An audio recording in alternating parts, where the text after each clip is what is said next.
రేవంత్ రెడ్డి గారు నోరు విప్పితే అబద్ధాలు తప్ప ఏమి ఉండవు అని మరొకసారి రుజువైంది.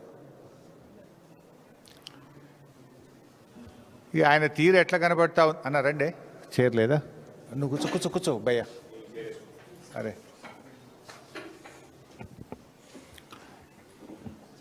ఆయన తీరు ఎట్లా ఉందంటే అన్నీ వదిలేసి నడి బజార్లో నిలబడ్డట్టున్నది. నిండ మునిగినోనికి ఇంకా నాకేముందన్నట్టు అబద్ధాలు అసత్యాల ప్రవాహంలో రేవంత్ రెడ్డి గారు మునిగిపోతూ ఉన్నారు. రేవంత్ రెడ్డి గారి మాటలు వింటుంటే అబద్ధం కూడా ఆత్మహత్య చేసుకుంటుంది. గోబల్స్ను మించిపోయినాడు రేవంత్ రెడ్డి గారు. సరే, కొన్ని వ్యాఖ్యలు గమనిస్తే ఒక్కొక్కటి మాట్లాడదాం.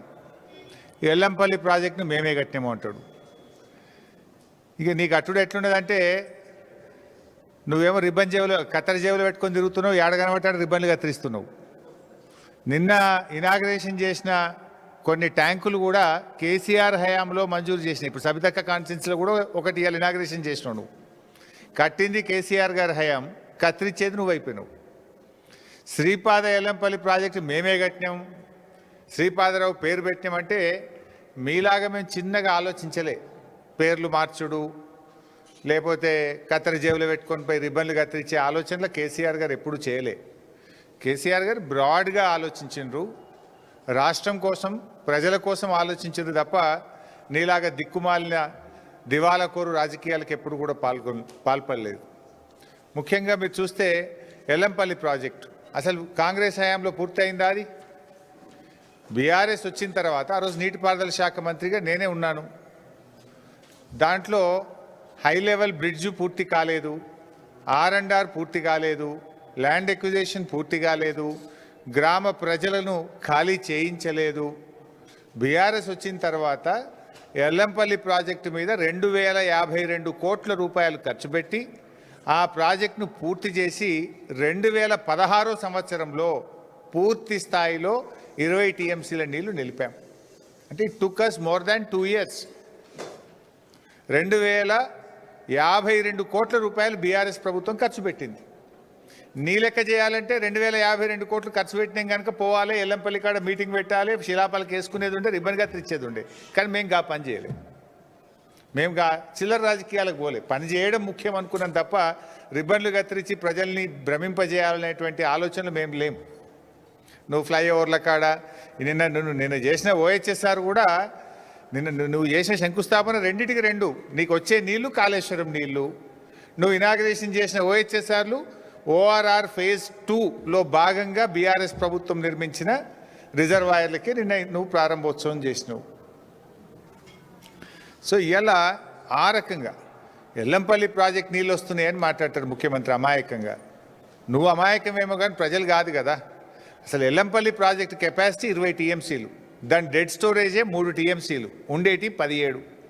ఆ 17కు దాని సొంత ఆయకట్టు 1,65,000 ఎకరాలు ఉంది. అంటే 12 TMCలు కావాలి దానికి. దాని కింద NTPCకి మనం నీళ్ళు ఇస్తాం. NTPC విద్యుత్ ఉత్పత్తికి ఎల్లంపల్లి ద్వారా 6.5 TMCల నీళ్ళు ఇస్తాం. మంచిర్యాల నియోజకవర్గం గూడెం లిఫ్ట్కు 3 TMCలు వాడుకుంటాం. లోకల్ రామగుండం లిఫ్ట్కు 1 TMC నీళ్లు వాడుకుంటాం. అట్లే ఆ ఎరువుల కర్మాగారానికి కూడా ఒక 2 TMCలు ఇస్తాం. అసలు నీళ్ళు ఎక్కడనే ఎల్లంపల్లి సామర్థ్యమే 20, అక్కడ దాని వినియోగమే 20కి పైగా ఎక్కువ ఉన్నది. నేను ఎల్లంపల్లి నీళ్ళు తెస్తున్నా హైదరాబాద్కు, 20 TMCలు తెస్తాడు హైదరాబాద్కి. ఎక్కడికి వస్తాయి 20? ఎల్లంపల్లి కెపాసిటీ 20, డెడ్ స్టోరేజ్ 3 పోతే ఉండేది 17. ఆ 17లో NTPCకి 6.5, గూడెం లిఫ్ట్కు 3 పోతాయి. అదేవిధంగా లోకల్ లిఫ్ట్కు 1 TMC పోతుంది. రామగుండం ఎరువుల కర్మాగారంకు 2 TMCలు పోతాయి. దానికే ఎక్కువ ఉన్నది. అది కూడా that will be supplemented again. నేను ఆ 20కి 20 హైదరాబాద్ తెస్తున్నా అంటాడు. అంటే ఎవల చెవులలో పువ్వు పెడుతున్నావు? ఎందుకు ఈ గోబల్స్ ప్రచారము? ఆ కుర్చీకున్న గౌరవాన్ని ఎందుకు తగ్గిస్తా ఉన్నావు? నేను అడుగుతా ఉన్నా. పోనీ ఎల్లంపల్లి నీళ్ళు తెస్తున్నా అన్న ఒక్క నిమిషానికి. ఎల్లంపల్లి నుంచి మల్లన్న సాగర్కి ఏమైనా గాలి వస్తున్నాయా? ఎల్లంపల్లి నుంచి మల్లన్న సాగర్కు గాలి వస్తున్నాయా? ఎల్లంపల్లి నుంచి నీళ్ళు ఏడికి వస్తాయి? ఎల్లంపల్లిలో మేడారం దగ్గర మోటార్ లాంచ్ చేస్తే మేడారం రిజర్వాయర్లు పడతాయి. మేడారం రిజర్వాయర్ నుంచి లక్ష్మీ బ్యారేజ్ దగ్గర లక్ష్మీ పంప్ హౌస్ ఆన్ చేస్తే వరద కాలువలో పడతాయి. అక్కడ నుంచి మిడ్ మానేర్లో మోటార్ లాంచ్ చేస్తే మన అనంతగిరి రిజర్వాయర్కి వస్తాయి. అనంతగిరి రిజర్వాయర్లో మోటార్ లాంచ్ చేస్తే ఇవన్నీ కాళేశ్వరం మోటార్లు, కాళేశ్వరం రిజర్వాయర్లు. అనంతగిరి దగ్గర కాళేశ్వరం మోటార్ లాంచ్ చేస్తే రంగనాయక్ సాగర్ రిజర్వాయర్కి వస్తాయి. రంగనాయక్ సాగర్లో కాళేశ్వరం మోటార్ లాంచ్ చేస్తే మల్లన్న సాగర్కి వస్తాయి. All these are part of Kaleshwaram. యాడికెళ్ళి వస్తాయి? ఎల్లంపల్లికెళ్ళి వస్తున్నాయి. మేము కట్టి ఆ ఎల్లంపల్లికి 2000 కోట్ల పైగా బీఆర్ఎస్ఏ ఖర్చు పెట్టింది, బీఆర్ఎస్ఏ పూర్తి చేసింది. ఆ ఎల్లంపల్లి నుంచి మిడ్ మానేర్ దాకా కూడా టన్నెళ్ళు కానీ, గ్రావిటీ కెనాళ్ళు కానీ, రిజర్వాయర్లు కానీ, సబ్స్టేషన్లు కానీ, పంప్ హౌజులు కానీ అన్నీ నిర్మించింది బీఆర్ఎస్ఏ. కాళేశ్వరంలో భాగంగానే నిర్మించాము. ఆ కాళేశ్వరం సిస్టమ్ ద్వారానే మల్లన్న సాగర్ వరకు నీళ్ళు వచ్చినాయి. అంతెందుకు, కేసీఆర్ గారు ముందు చూపుతో హైదరాబాద్ మంచినీళ్ళ కోసం మల్లన్న సాగర్ దగ్గర ఒక స్లూయిస్ కూడా పెట్టిండు. ఆ రోజే మల్లన్న సాగర్ కట్టలో అంతర్భాగంగా ఒక స్లూయిస్ నిర్మాణం కూడా చేసి పెట్టినాం. ఆ రోజే నువ్వు కొత్తగా కట్టందవి స్లూయిస్ పెట్టేది కూడా లేదు. ఆ రోజే కేసీఆర్ గారు ముందు చూపుతో పెట్టిండు. కేసీఆర్ గారు ఆలోచన ఏముండే, 10 టీఎంసీలు ఎల్లంపల్లి నుంచి ఇప్పుడు నడుస్తున్న సిస్టమ్, 10 టీఎంసీలు కొండపోచమ్మ సాగర్ నుంచి, 10 టీఎంసీలు మల్లన్న సాగర్ నుంచి అని చెప్పి స్లూయిస్ కూడా ఆ రోజే కేసీఆర్ గారు నిర్మించిండు మల్లన్న సాగర్కు. దాని నుంచి నీళ్లు తెచ్చుకుంటా ఇది నేను తెస్తున్నా ఎల్లంపల్లి శ్రీపాద సాగర్ అంటాడు. అరే కొద్దిగానన్నా జ్ఞానం ఉండాలి. ఎవడన్నా ఎదుటోడు ఏమనుకుంటాడు అనేది ఉండాలన్నా వద్దా?